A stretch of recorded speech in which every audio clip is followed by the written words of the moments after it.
இயேசுவே உம்மை ஆராதிக்கின்றோம், எம் வாழ்வை உமக்கு அளிக்கின்றோம், உம்மை அன்பு செய்கின்றோம்.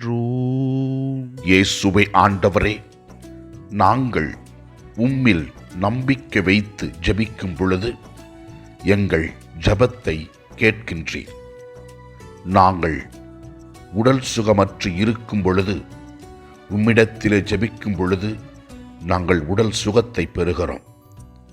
எங்கள் குடும்பத்தில் இருக்கிற கவலைகள், பிரச்சனைகள், நோய்கள் அனைத்தையும் நீர் ஆசீர்வதித்து அவைகளிலிருந்து எங்களை விடுதலையாக்குகின்றீர்.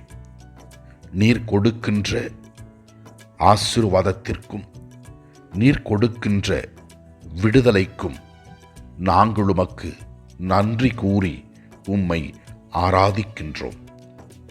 முதல் வாசகத்திலே நாம் பார்க்கிறோம், சிறையில் அடைக்கப்பட்ட பவுல் இறைவனிடத்திலே ஜெபிக்கிறார். ஜெபித்தவுடனே அவர்கள் கட்டுகள் அவிழ்க்கப்படுகிறது. அவர்கள் வெளியில் அமர்ந்து கொண்டிருக்கிறார்கள். சிறை காவலர் பயந்து விடுகிறார். எவ்வாறு இயேசு அவர்களை காப்பாற்றினார் என்பதை உணர்ந்த அவர் இயேசுவில் நம்பிக்கை வைக்கிறார். மீட்படைய நாங்கள் என்ன செய்ய வேண்டும் என்று கேட்டபொழுது புனித சின்னப்பர் கூறினார், ஆண்டவராக இயேசுவின் மேல் நம்பிக்கை கொள்ளும், அப்பொழுது நீரும் உம் வீட்டாரும் மீட்படைவீர்கள் என்று கூறியவுடனே அவர்கள் நம்பி திருமுழுக்கு பெற்றார்கள். குடும்பம் மீட்படைந்தது. நற்செய்தி வாசகத்திலே நாம் பார்க்கிறோம் எவ்வாறு இயேசு சென்றவுடன் தூய ஆவியானவர் நம்மை வழிநடத்துவார் என்பதை இயேசு கிறிஸ்து விளக்குகின்றார். ஆண்டவரே இயேசுவே, தூய ஆவியின் கொடைகளை எங்களுக்கு கொடுத்தருளும்.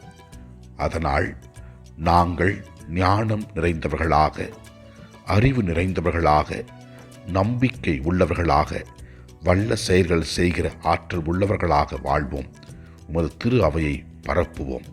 ஆண்டவரை நோக்கி நமக்காகவும் நம்மோடு வாழ்கின்றவர்களுக்காகவும் ஜெபிப்போம்.